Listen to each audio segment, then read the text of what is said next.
Hello అండి, welcome back to CA 365. Friends, ఈరోజు వీడియోలో జనవరి మంత్ యొక్క 2025కి సంబంధించి ఇంపార్టెంట్ కరెంట్ అఫైర్స్ సంబంధించినటువంటి టాప్ 10 ఎంసీక్యూ బిట్స్ అనేది ఈ వీడియోలో ఎక్స్ప్లెయిన్ చేయడం జరుగుతుంది. ఇక వీడియో నచ్చితే ఖచ్చితంగా లైక్ చేయండి. ఫ్రెండ్స్, ఇక్కడ చూసుకున్నట్లయితే ఇది వచ్చేసి నేను స్వయంగా న్యూస్ పేపర్ సంబంధించినటువంటి ఏదైతే కరెంట్ అఫైర్స్ ఉందో అందులో నుంచి అయితే తీసుకొని ప్రిపేర్ అయితే చేయడం జరిగింది. నేనైతే సొంతంగా ప్రిపేర్ చేయడం జరిగింది. ఇది ఒక విషయాన్ని కూడా మీరు గమనించాలి. అందుకనే వీడియో అనేది మీకు clear point to point explain అయితే చేయడం జరుగుతుంది. ఇక్కడ చూసుకున్నట్లయితే ఫస్ట్ వన్ వచ్చేసి ఏ భారత మంత్రిత్వ శాఖ 2025ని సంస్కరణల సంవత్సరంగా ప్రకటించడం జరిగింది. ఇక్కడ చూసుకున్నట్లయితే ఆప్షన్స్లలో మనం క్లియర్గా గమనించవచ్చండి. ఫస్ట్ వన్ వచ్చేసి రక్షణ మంత్రిత్వ శాఖ, విద్యా మంత్రిత్వ శాఖ, ఆరోగ్య మంత్రిత్వ శాఖ, అలాగే హోం వ్యవహారాల మంత్రిత్వ శాఖ అనేసి ఆప్షన్స్ ఇవ్వడం జరిగింది. ఇందులో వచ్చేసి మనకు కరెక్ట్ ఆన్సర్ వచ్చేసి మనకు ఆప్షన్ ఏ అండి, రక్షణ మంత్రిత్వ శాఖ. ఇక దీనికి సంబంధించి చూసుకున్నట్లయితే రక్షణ మంత్రిత్వ శాఖ 2025కి సంబంధించి ఎవరు ఉన్నారంటే మనకు రాజ్నాథ్ సింగ్ గారు అయితే ఇక్కడ మనకు రక్షణ మంత్రిత్వ శాఖగా ఉండడం జరిగింది. రాజ్నాథ్ సింగ్ గారు అయితే ఉండడం జరిగింది. దీనికి సంబంధించి కొన్ని ఇంపార్టెంట్ పాయింట్స్ ఒకసారి మనం గమనించినట్లయితే రక్షణ మంత్రిత్వ శాఖ 2025ని సంస్కరణల సంవత్సరంగా ప్రకటించడం జరిగింది. దీనికి గల ముఖ్య కారణం ఏంటంటే సాయుధ దళాలను బహుళ డొమైన్ ఇంటిగ్రేటెడ్ కార్యకలాపాల సామర్థ్యం గల సాంకేతికంగా అధునాతన పోరాటం కోసం సిద్ధంగా దళంగా మార్చడమే లక్ష్యంగా ఈ రక్షణ మంత్రిత్వ శాఖ అయితే పెట్టుకోవడం అయితే జరిగింది. ఫ్రెండ్స్, ఇక వివిధ పథకాలు కానీ ప్రాజెక్టులు కానీ సంస్కరణలు కానీ ముందుకు సాగే మార్గాలపై పురోగతిని సమీక్షించడానికి రక్షణ మంత్రిత్వ శాఖ రాజ్నాథ్ సింగ్ గారు అయితే నూతన సంవత్సరం సందర్భంగా తన మంత్రిత్వ శాఖలోని కార్యదర్శులు అందరితో సమావేశం అవ్వడం అయితే జరిగింది. ఇక సాయుధ బలగాల ఆధునీకరణ ప్రయాణంలో ఇది కీలకమైన ముందడుగు అని రాజ్నాథ్ సింగ్ విశ్వాసం వ్యక్తం చేయడం జరిగింది. ఫ్రెండ్స్, ఇక్కడ రక్షణ మంత్రిత్వ శాఖ ఒక ప్రకటన అయితే తెలిపింది. దానికి సంబంధించినటువంటి పాంప్లెంట్కి సంబంధించిన ఇన్ఫర్మేషన్ కూడా మన టెలిగ్రామ్ ఛానల్లో పెట్టాను నేను, ఒకసారి క్లియర్గా చెక్ చేయండి. ఇక్కడ చూసుకున్నట్లయితే సైబర్ మరియు స్పేస్ వంటి కొత్త డొమైన్లు కానీ, ఆర్టిఫిషియల్ ఇంటెలిజెన్స్ ఏఐకి సంబంధించి కానీ, అలాగే మిషన్ లెర్నింగ్, హైపర్సోనిక్ మరియు రోబోటిక్స్ వంటి అభివృద్ధి చెందుతున్న సాంకేతికతతో సహా 2025లో కేంద్రీకృత జోక్యానికి విస్తృత ప్రాంతాలను కూడా మంత్రిత్వ శాఖ గుర్తించడం జరిగింది. అంతేకాకుండా భవిష్యత్తు యుద్ధాలను గెలవడానికి కూడా అవసరమైన ఇక్కడ సాంకేతికతలకు సంబంధించి కూడా విధి విధానాలను కూడా అభివృద్ధి అయితే చేయబడుతున్నట్లు తెలుస్తుంది. ఇక నెక్స్ట్ క్వశ్చన్ సంబంధించినటువంటి ఇన్ఫర్మేషన్ అనేది గమనిద్దాం. మొదటిసారి world audio visual entertainment summit వేవ్స్కి ఆతిథ్యం ఇవ్వనున్నటువంటి దేశాన్ని ఒకసారి మనం గమనించినట్లయితే ఇక్కడ ఆప్షన్స్ చెక్ చేసుకోవచ్చండి. భారతదేశం, శ్రీలంక, పాకిస్తాన్, నేపాల్ అనేసి ఇవ్వడం జరిగింది.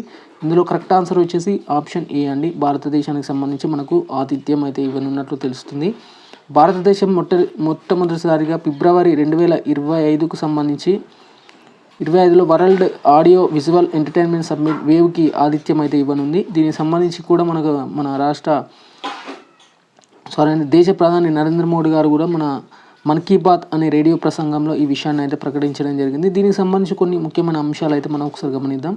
ఈ వేవ్ సంబంధించినటువంటి ఏదైతే సబ్మిట్ ఉందో మనకు 2025 నాడుకు ఇక్కడ డేట్స్ గమనించవచ్చు. ఫిబ్రవరి 5, 9, 2025కి గాను దీనికి సంబంధించినటువంటి ఈ world audio visual entertainment submit అయితే స్టార్ట్ కాబోతుంది. ఇక దీనికి సంబంధించినటువంటి రిపోర్ట్ నేమ్ అనేది గుర్తుంచుకోండి క్లియర్గా.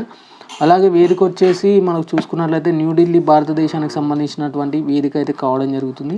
దీనికి సంబంధించినటువంటి థీమ్ వచ్చేసి చూసుకున్నట్టు థీమ్ ఇంపార్టెంట్ అని భారతదేశం యొక్క సృజనాత్మక ప్రతిభను ప్రదర్శించడం మరియు కంటెంట్ సృష్టి మరియు సృజనాత్మక సహకారం కోసం దేశాన్ని గ్లోబల్ హబ్గా స్థాపించడమే దీని యొక్క మొట్టమొదటి థీమ్ అన్నమాట. నెక్స్ట్ కరెంట్ అఫైర్స్ సంబంధించి చూసుకున్నట్లయితే థర్డ్ క్వశ్చన్ వచ్చేసి సముద్రం పైన దేశంలో తొలి గాజు వంతెన ఎక్కడ ప్రారంభించడం అనేసి ఇక్కడ వార్తల్లో అయితే గాజు వంతెనకు సంబంధించి రావడం జరిగింది. నేను ఆల్రెడీ ప్రీవియస్ పేపర్ అనాలిసిస్లో కూడా చెప్పడం జరిగింది గాజు వంతెనకు సంబంధించి. ఇది ఎక్కడ ప్రారంభించారంటే ఆప్షన్స్కి మనం గమనించినట్లయితే గుజరాత్, కేరళ, తమిళనాడు, ఆంధ్రప్రదేశ్ అనేది ఇవ్వడం జరిగింది. ఇందులో మనకు కరెక్ట్ సమాధానం వచ్చేసి చూసుకున్నట్లయితే తమిళనాడు అండి. ఇక్కడ తమిళనాడుకు సంబంధించి దీనికి సంబంధించి కొన్ని ఇంపార్టెంట్ పాయింట్స్ చూస్తే తమిళనాడులోని కన్యాకుమారి సముద్రంలో దేశంలోనే తొలి గాజు వంతెనను అయితే నిర్మించడం అయితే జరిగిందండి. మనకు ఈ స్టేట్ గుర్తుంచుకోవాలి, అలాగే దీనికి సంబంధించినటువంటి ప్రదేశాలు కూడా గుర్తుంచుకోవాలి ఖచ్చితంగా. వారిని అడిగే ఛాన్సెస్ అయితే ఉంటాయి. ఈ గాజు వంతెనను ఎవరు ప్రారంభించారని కూడా అడగడం జరుగుతుంది. మనకు సీఎం గారు అయితే ప్రారంభించడం జరిగింది. తమిళనాడు సీఎం గారు ఎంకే స్టాలిన్ గారు అయితే ప్రారంభించడం జరిగింది. ఈ వంతెన 2 పురాతన ప్రదేశాలను అనుసంధించడానికి అయితే ఉపయోగపడుతుంది. ఇందులో గుర్తుంచుకోవాల్సిన ఫస్ట్ వన్ వచ్చేసి వివేకానంద మెమోరియల్ సంబంధించి, నెక్స్ట్ వన్ వచ్చేసి తిరువల్లువార్ విగ్రహం వద్దకు అయితే చేరుకోవడం జరుగుతుంది. కాబట్టి ఈ 2 నేమ్స్ అనేది మీరు ఖచ్చితంగా గుర్తుంచుకోండి. అవి ఎగ్జామ్లో ఖచ్చితంగా అడుగుతారు ఖచ్చితంగా. ఇప్పుడు స్మారకం చేసినటువంటి ఈ విగ్రహ వరకు వెళ్ళడానికి ప్రజలకు ఎలాంటి పడవ అయితే అవసరం అయితే లేదండి. ఈ వంతెన వచ్చేసి మనకు 37 కోట్ల వ్యయంతో ఇక్కడ ఈ వంతెన నిర్మించడం జరిగింది. ఇక్కడ అమౌంట్ కూడా ఇంపార్టెంటే కాబట్టి అమౌంట్ కూడా గుర్తుంచుకోవాలి. అలాగే ఈ వంతెనకు సంబంధించినటువంటి మెజర్స్ ఒకసారి గమనించినట్లయితే 10 మీటర్ల వెడల్పు ఉంటుంది, అలాగే 77 మీటర్ల పొడవు అయితే ఉండడం జరుగుతుంది. అంతేకాకుండా ఈ వంతెనపై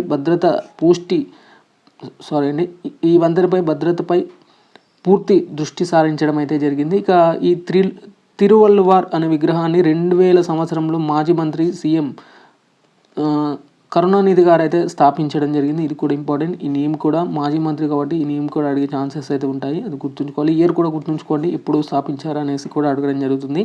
ఈ విగ్రహాన్ని నిర్మించి నేటికి 25 సంవత్సరాలు పూర్తి చేసుకున్న సందర్భంగా రాష్ట్రంలో సిల్వర్ జూబ్లీ వేడుకలు అయితే దీనికి సంబంధించి జరుగుతున్నది. అలాగే రథోత్సవాలను పురస్కరించుకొని 3 రోజుల పాటు ఈ వేడుకల ప్రారంభంలో గ్లాస్ ఫైబర్ వంతెనలను అయితే ప్రారంభించడం జరిగింది. త్వరలోనే ఈ వంతెన పూర్తి స్థాయిలో ప్రజలకు అందుబాటులోకి తీసుకున్నట్లు కూడా అధికారులు అయితే చెప్పడం జరిగింది. ఫ్రెండ్స్, ఇక నెక్స్ట్ కరెంట్ అఫైర్స్ సంబంధించి క్వశ్చన్ నెంబర్ 4 గమనించినట్లయితే యూనిక్ ఐడెంటిఫికేషన్ అథారిటీ, ఇది స్పెల్లింగ్ తప్పు పడిందంటే, అథారిటీ ఆఫ్ ఇండియా ఉదయ్ సిఇఓగా ఎవరు నియమితులయ్యారనేసి అడగడం అయితే జరిగింది. ఫ్రెండ్స్, ఇక్కడ చూసుకున్నట్లయితే మనకు దీనికి సంబంధించి చూసుకోవచ్చు. మనకు ఉదయ్ సంబంధించినటువంటి యూనిక్ ఐడెంటిఫికేషన్ అథారిటీ ఆఫ్ ఇండియాకు సంబంధించి ఒకసారి మనం క్లియర్గా గమనిస్తే మాత్రం దీనికి సంబంధించినటువంటి సిఇఓగా ఎవరు నియమితులయ్యారంటే ఇక్కడ చూసుకోవచ్చు అండి, భువనేష్ కుమార్ గారు అయితే మనకు నియమితులు అయితే కావడం అయితే జరిగింది. ఇక్కడ చూసుకోవచ్చు ఆప్షన్స్ అయితే. Unit identification authority of chief executive సిఇఓగా మనకు గణేష్ కుమార్ బాధ్యతలు స్వీకరించడం జరిగింది. తను ఉత్తరప్రదేశ్ క్యాడర్ చెందిన 1995 బ్యాచ్ ఐఏఎస్ అధికారి అండి. భారత విశిష్ట గుర్తింపు ప్రాధికార సంస్థ అయినటువంటి ఉదయ్ అనేది భారతీయ నివాసితుల కోసం బయోమెట్రిక్ ఆధారిత గుర్తింపు వ్యవస్థ అండి. ఇది అయినా ఆధార్ ప్రోగ్రామ్ను అమలు చేయడానికి బాధ్యత వహించే చట్టమైన సంస్థ అన్నమాట.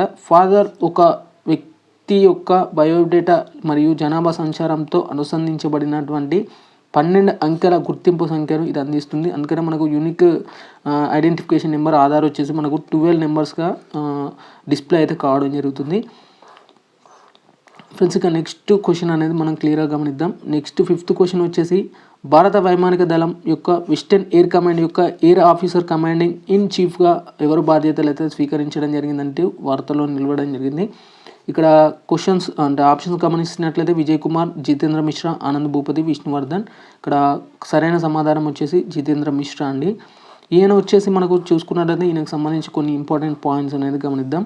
డిసెంబర్ 1986 సీనియారిటీకి చెందినటువంటి fighter pilot air marshal Jitendra Mishra బుధవారం ఐఏఎఫ్ యొక్క వెస్టర్న్ ఎయిర్ కమాండ్ యొక్క ఎయిర్ ఆఫీసర్ కమాండ్ ఇన్ చీఫ్గా బాధ్యతలు అయితే స్వీకరించడం జరిగింది. ఇక్కడ మనకు వెస్టర్న్ ఎయిర్ కమాండ్ సంబంధించి వీటికి సంబంధించినటువంటి మనకు పదాలు అనేది గుర్తుంచుకోవాలి ఖచ్చితంగా. ఇక్కడ వీరికి సంబంధించి జితేంద్ర మిశ్రా అనేది ఇక్కడ వీరికి సంబంధించినటువంటి fighter pilot air marshal Jitendra Mishra గారు అయితే ఐఏఎఫ్ యొక్క వెస్టర్న్ ఎయిర్ కమాండ్గా మనకు బాధ్యతలు అయితే స్వీకరించడం అయితే జరిగింది. ఇందులో చూసుకుంటే ఎయిర్ ఆఫీసర్ కమాండింగ్ ఇన్ చీఫ్గా బాధ్యతలు స్వీకరించడం జరిగింది. దీనికి ముందు అతను integrated defence staff operation deputy చీఫ్గా ఉన్నారు. ఇది కూడా ప్రీవియస్గా గుర్తుంచుకోవాల్సి ఉంటుంది. ఇంటిగ్రేటెడ్ డిఫెన్స్ స్టాఫ్ ఆపరేషన్ విభాగంలో ఉండడం జరిగింది. మంగళవారం పదవి విరమణ చేసిన ఎయిర్ మార్షల్ పంకజ్ మోహన్ సిన్హా నుంచి ఆయన బాధ్యతలు అయితే స్వీకరించడం జరిగింది. ఇది కూడా గుర్తుంచుకోవాలి, ఎందుకంటే ప్రీవియస్గా అడగడం జరుగుతుంది ఎవరి అధ్యక్షతన బాధ్యతలు స్వీకరించడం జరిగిందంటూ కూడా ప్రీవియస్గా ఎవరున్నారని కూడా అడగడం జరుగుతుంది. ఇక్కడ చూసుకున్నట్లయితే ఒక ఫైటర్ కాంబాట్ లీడర్ మరియు ఒక ప్రయోగాత్మక test pilot air marshal Mishra వివిధ రకాల విమానాలలో 3000 కంటే ఎక్కువ ప్రయాణించిన అనుభవం కలిగి ఉండడం జరిగింది. అలాగే ఎయిర్ మార్షల్ మిశ్రా కొన్ని అవార్డ్స్ కూడా లభించడం జరిగిందండి. అది విశిష్ట సేవా పథకం ఒకటి వచ్చింది. అలాగే విశిష్ట సేవా పథకానికి సంబంధించి అతి విశిష్ట సేవా పథకం, అలాగే విశిష్ట సేవా పథకం గ్రహీతగా ఈయన వార్తల్లో అయితే నిలవడం అయితే జరిగింది. ఫ్రెండ్స్ ఇక నెక్స్ట్ 6th క్వశ్చన్ గమనించినట్లయితే భారత వాతావరణ కేంద్రం ప్రకారం 1901 నుంచి గడిచిన 124 ఏళ్లలో అత్యంత వేడి సంవత్సరంగా ఏది వార్తల్లో నిలవడం జరిగిందంటే ఇక్కడ చూసుకోవచ్చు. మనకు చూసుకున్నట్టయితే 2024 వచ్చేసి వార్తల్లో అయితే నిలవడం జరిగింది. దీనికి సంబంధించిన పేపర్ అనాలిసిస్ కూడా నేను ప్రీవియస్ మనకు డైలీ వారి కరెంట్ అఫైర్స్లో భాగంగా చెప్పడం జరిగింది. ఇక్కడ దీనికి సంబంధించి కీస్ పాయింట్స్ చూసుకున్నట్టయితే భారత వాతావరణ కేంద్రం అనేసి మన ఐఎండీకి సంబంధించినటువంటి ఇన్ఫర్మేషన్ గమనిస్తే 2024 సంవత్సరానికి సంబంధించిన అతి కీలక విషయం చెప్పింది. 1901 నుంచి గడిచినటువంటి 124 ఇండ్లలో అంటే 124 ఇండ్లలో 2024 అత్యంత వేడి సంవత్సరంగా నిలిచిందని చూసుకోవచ్చు. ఇక్కడ ఏండ్లలో ఫ్రెండ్స్, ఇది ఇండ్లలో కాదు, ఏండ్లలో 2024 అత్యంత వేడి సంవత్సరంగా నిలిచిందనేసి ఇక్కడ వెల్లడించింది. 2024లో నేలపై గరిష్ట ఉష్ణోగ్రత సగటు సాధారణ కంటే 0.65 degrees ఎక్కువగా ఉందని పేర్కొనడం అయితే జరిగింది. అంటే 2024లో నీలపై గరిష్ట ఉష్ణోగ్రతల కంటే సగటు సాధారణ కంటే ఎక్కువ అంటే 0.65గా నమోదు కావడం జరిగింది. 1901 నుంచి 2025 వరకు నమోదైన దీర్ఘకాలిక సగటు కంటే ఇది చాలా ఎక్కువ అని భారత వాతావరణ కేంద్రం డైరెక్టర్ జనరల్ మృత్యుంజయ్ మహాపాత్ర గారైతే తెలపడం జరిగింది. అందుకని 2024 ఏడాది 2024 ఏడాది గత 124 ఏళ్లలో అత్యంత వేడి సంవత్సరంగా నిలిచిందంటూ కూడా ఇక్కడ వార్తల్లో నిలవడం జరిగింది. దాంతో ఇప్పటివరకు అత్యంత వేడి సంవత్సరంగా నమోదై ఉన్న 2016 రెండో స్థానానికి వెళ్ళిపోయింది. అంతే మొదటి స్థానంలో 2024 అయితే రావడం జరిగింది. 2016లో నీళ్లపై సాధారణ కనిష్ట సగటు ఉష్ణోగ్రత 0.54 సెల్సియస్ ఎక్కువగా నమోదైందని అన్నారు. World weather attribution climate centre అనే 2 వాతావరణ శాస్త్రవేత్తల బృందాలు ప్రతి ఏడాది ఉష్ణోగ్రత రిపోర్టులు అయితే అందిస్తున్నట్టు తెలుస్తుంది. 2024లో మొత్తం 41కి పైగా రోజులు ప్రమాదకరమైన వేడి కలిగిన రోజులుగా రికార్డ్ అయ్యాయని కూడా వాతావరణ శాస్త్రవేత్తలు అయితే మనకు అందించడం అయితే జరిగింది. ఫ్రెండ్స్ ఇక 7th క్వశ్చన్ సంబంధించి గమనిద్దాం. క్రింది వాటిలో వరుసగా 2వ సంవత్సరం గ్రేట్ +2 వర్క్ ధృవీకరణ సాధించింది ఏ సంస్థ అనేసి అడగడం జరిగింది. ఇది వార్తల్లో నిలవడం జరిగింది. ఫస్ట్ వన్ వచ్చేసి bale, Vizag steel, sale, NTPC అని. ఇందులో సంబంధించిన సరైన సమాధానం వచ్చేసి సేల్ అండి. ఇక్కడ చూసుకోవచ్చు. ఇక్కడ సేల్ 2వ సంవత్సరం గ్రేట్ ప్లేస్ టు వర్క్ ధృవీకరణ అయితే సాధించడం జరిగింది. 2025-26 కాలానికి గాను steel authority of India limited సేల్కి great place to work certification మంజూరు కావడం జరిగింది. ఇక్కడ చూసుకోవచ్చు. Great place to work institute సమగ్ర సర్వే తర్వాత సేల్ సర్టిఫికేట్ అయితే పొందడం జరిగింది. ఈ సేల్ వచ్చేసి ఉద్యోగాల నుంచి ప్రత్యక్ష ఇన్పుట్ సర్వేకు ప్రతిపాదనగా పనిచేయడం అయితే జరుగుతుంది. సేల్ కోసం మొదటి ధృవీకరణ కాలం వచ్చేసి 2023 అండ్ 2024 గాను తీసుకురావడం జరిగింది. Great place to work institute అని అంతర్జాతీయ సంస్థ అసాధారణమైన ఉద్యోగాల అనుభవాలను కూడా అందించే కంపెనీలను అయితే గుర్తించడం అయితే జరిగింది. ఫ్రెండ్స్ ఇక 8th క్వశ్చన్ సంబంధించి ఒకసారి గమనిద్దాం. ప్రపంచంలోనే అత్యంత వేగవంతమైన రైలు నమూనాను ఏ దేశం విడుదల చేయడం జరిగింది? ఇందులో మొదటి ఆప్షన్ వచ్చేసి France, China, South Korea, America అండి. ఇందులో సరైన సమాధానం వచ్చేసి చైనా ఇటీవల 2కు సంబంధించి 2 వార్తల్లో నిలవడం జరిగింది. ఫస్ట్ ఒకటి వచ్చేసి చూసుకున్నట్టయితే ఒకటి ఈ వేగవంతమైన రైలు నమూనాకు సంబంధించి చూద్దాం. ముందుగా ఒకటి వచ్చేసి ప్రపంచంలోనే అత్యంత వేగవంతమైనటువంటి రైలు నమూనాను చైనా విడుదల చేసింది. చైనా తన తదుపరి హై స్పీడ్ రైలు CR450 నేమ్ గుర్తుంచుకోవాలి ఖచ్చితంగా. రైల్ నేమ్ అన్నమాట ఇది. ఈ నేమ్ గుర్తుంచుకోవాలి. నమూనాను ఆవిష్కరించింది. ఇది గంటకు 450 కిలోమీటర్ల వేగంతో దూసుకెళ్లడం అయితే జరుగుతుంది. CR450 అలాగే CR400 స్థానంలో ఉంటుందండి. 400 స్థానంలో దీన్నే మాడిఫై చేయడం జరిగింది. ఇది 350 kmph km/h వేగంతో ప్రయాణించగలదు. విస్తృతమైన పరిశోధన మరియు అభివృద్ధి ద్వారా ఈ మైలురాయిని అయితే సాధించడం అయితే జరిగింది. ఈ అపూర్వమైన వేగంతో స్థిరత్వం మరియు భద్రతను నియంత్రించడానికి రైలు బ్రేకింగ్ సిస్టమ్ అప్డేట్ అయితే చేయబడింది. ఇది water cooled performance magnet transaction అండి. వాటర్ కూల్డ్ మరియు హై స్టెబిలిటీ బోగీ సిస్టమ్ అనేది ఇందులో అప్లికేబుల్ అయితే కావడం జరిగింది. వంటి అధునాతన వ్యవస్థలను అయితే కలిగి ఉండడం జరిగింది. చైనా యొక్క హై స్పీడ్ రైలు ఆశయాల రంగంలో ఇది ఒక ముఖ్యమైన అడుగు అంటూ కూడా ఇక్కడ వార్తల్లో నిలవడం జరిగింది. నెక్స్ట్ వచ్చేసి 9th క్వశ్చన్ వచ్చేసి సోలార్ గ్రేట్ వాల్ను నిర్మించనున్న దేశం ఏదని కూడా అడగడం జరిగింది. ఫస్ట్ వన్ ఒకటి చైనాకు సంబంధించి చూసుకున్నట్లయితే ఫస్ట్ వన్ వచ్చేసి ట్రైన్కి సంబంధించిన అంశం. నెక్స్ట్ వచ్చేసి ఈ చైనాకు సంబంధించి సోలార్ గ్రేట్ వాల్ను కూడా నిర్మించింది కూడా చైనానే. ఇది కూడా వార్తల్లో నిలవడం జరిగింది, మన డైలీ పేపర్ అనాలిసిస్లో కూడా చెప్పడం జరిగింది. ఇక చైనా మరియు భారీ ప్రాజెక్టులను శరవేగంగా ప్రారంభించింది. సోలార్ గ్రేట్ వాల్ను నిర్మించే పనిలో నిమగ్నమైంది. సుమారు 400 కిలోమీటర్ల పొడవు, 5 కిలోమీటర్ల వెడల్పుతో దీని నిర్మాణం అయితే చేపట్టడం అయితే జరగడం జరిగింది. ఇక్కడి నుంచి సుమారు 100 గిగావాట్ల విద్యుత్ ఉత్పత్తి చేయాలని లక్ష్యంగా పెట్టుకోండి. దీంతో బీజింగ్ విద్యుత్ అవసరాలను కూడా తీర్చనున్నట్టు తెలుస్తుంది. ఇప్పటివరకు దాదాపుగా 5.4 గిగావాట్ల విద్యుత్ ఉత్పత్తి చేయగల సోలార్ ప్యానెల్ను కూడా అమర్చినట్లు చైనా వెల్లడించింది. ఇక ఇన్నర్ మంగోలియాలోని కబూకి ఎడారిలో దీని నిర్మాణ పనులు అయితే జరుగుతున్నట్టు తెలుస్తుంది. కబూకి ఎడారికి సంబంధించినటువంటి నేమ్, ఇది కూడా వార్తల్లో నిలవడం జరిగింది. దీనికి సంబంధించిన అంశం కూడా మన డైలీ న్యూస్ అనాలిసిస్లో ఎక్స్ప్లెయిన్ చేయడం జరిగింది, అక్కడ నుంచి కూడా చెక్ చేసుకోవచ్చు మీరు. ఇక పరిగెత్తే గుర్రం ఆకారంలో, ఇది కూడా ఇంపార్టెంట్ అండి, ఇది ఏ ఆకారంలో ఉందని కూడా అడగడం జరుగుతుంది. పరిగెత్తే గుర్రం ఆకారంలో జూన్మా సోలార్ పవర్ స్టేషన్ ఇక్కడ నిర్మించడం జరిగింది. ప్రపంచంలో అతిపెద్ద సోలార్ ప్యానెల్ ఇమేజ్గా అది రికార్డు సృష్టించినట్టు వార్తల్లో నిలవడం జరిగింది. ఇది ఏటా 200 కోట్ల కిలో ఫర్ అవర్ విద్యుత్ ఉత్పత్తి చేయగలదు. దాదాపు 4 లక్షల మంది ప్రజల అవసరాలను ఇది తీర్చగలదు అంటూ కూడా ఇక్కడ చూసుకోవచ్చు. ఫ్రెండ్స్, ఇక లాస్ట్ క్వశ్చన్ సంబంధించిన ఎంసీక్యూ బిట్ చూసుకున్నట్లయితే క్రింది వాటిలో ఏ దేశం ఐరాస భద్రతా మండలిలో తాత్కాలిక సభ్య దేశంగా చేరిందనేసి అడగడం అయితే జరిగింది. ఇక చూసుకున్నట్లయితే ఫస్ట్ ఆప్షన్ వచ్చేసి ఇండోనేషియా, పాకిస్తాన్, శ్రీలంక, మంగోలియా అండి. దీనికి సంబంధించిన సరైన సమాధానం వచ్చేసి పాకిస్తాన్ అండి. ఇక చూసుకున్నట్లయితే మనకు పాకిస్తాన్ ఐరాస భద్రతా మండలిలో తాత్కాలిక సభ్య దేశంగా చేరింది. దీనిపై దేశ దౌత్యవేత్త మునీర్ అక్రమ్ మాట్లాడుతూ తమ దేశం చురుకైన నిర్మాణాత్మక పాత్రను పోషిస్తుందని పేర్కొనడం అయితే జరిగింది. ప్రపంచం ఎదుర్కొంటున్న కీలక సమస్యల పరిష్కారం కోసం తమ బృందం యత్నిస్తున్నారు. పాకిస్తాన్ నేటి నుంచి 2026 డిసెంబర్ వరకు ఐరాసలోని 10 తాత్కాలిక సభ్య దేశాల్లో ఒకటిగా ఉంటుంది. ఇప్పటివరకు జపాన్ ఉన్న స్థానంలో ఇక నుంచి పాక్ వచ్చి చేరనున్నట్లు కూడా తెలుస్తుంది.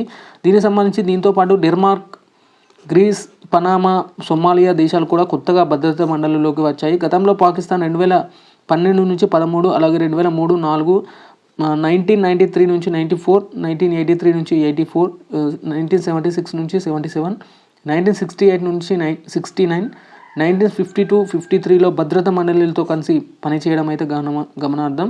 ఫ్రెండ్స్, ఇక ఉగ్రవాదానికి పుట్టిన ఇల్లుగా పాక్ ఈ కీలక సభ్యత్వం అయితే లభించడం అయితే ఒక విశేషం అండి. ఐక్యరాజ్య సమితికి అనుబంధంగా భద్రతా మండలి ఏర్పాటు 7.5 దశాబ్దాలు దాటిపోయింది. 53 దేశాలతో ప్రారంభమైన ఐరాసాలు ఇప్పుడు సభ్య దేశాల సంఖ్య 193కి అయితే చేరడం అయితే జరిగింది. ఇది కూడా గుర్తుంచుకోవాలి. ఇన్నేళ్లలో భద్రతా మండలిని ఒకేసారిగా 1965లో విస్తరించడం జరిగింది. దాంతో సభ్య దేశాల సంఖ్య 15కు చేరడం జరిగింది. ఇందులో వీటో అధికారం అండి, వీటో అధికారం కలిగినటువంటి సభ్య దేశాలుగా America, Russia, China, Britain, France నేటికి కొనసాగుతున్నాయి. మిగతా 10 తాత్కాలిక సభ్య దేశాలు రొటేషన్ పద్ధతిలో మారుతున్నట్లు కూడా ఇక్కడ వార్తల్లో అయితే నిలవడం జరిగింది. ఫ్రెండ్స్, ఇక ఎనీవే ఈ వీడియో మీకు నచ్చిందని అనుకుంటున్నాను. నచ్చితే మాత్రం ఖచ్చితంగా మన CA360Y అఫీషియల్ యూట్యూబ్ ఛానల్కి అయితే సబ్స్క్రైబ్ అయితే చేసుకోండి. ఫర్దర్గా మీకు ఇలాంటి డౌట్స్ ఉన్నా కానీ కింద కామెంట్ సెక్షన్లో కామెంట్ చేయండి. ఇలాంటి మంచి ఎంసీక్యూ బిట్స్ అనేది మన ఛానల్లో ప్రొవైడ్ చేయడం జరుగుతుంది. ఎనీవే ఛానల్ సబ్స్క్రైబ్ చేసుకోండి. అలాగే ఈ వీడియోకి అయితే ఒక చిన్న లైక్ ఇవ్వడానికి అయితే ప్రయత్నం అయితే చేయండి.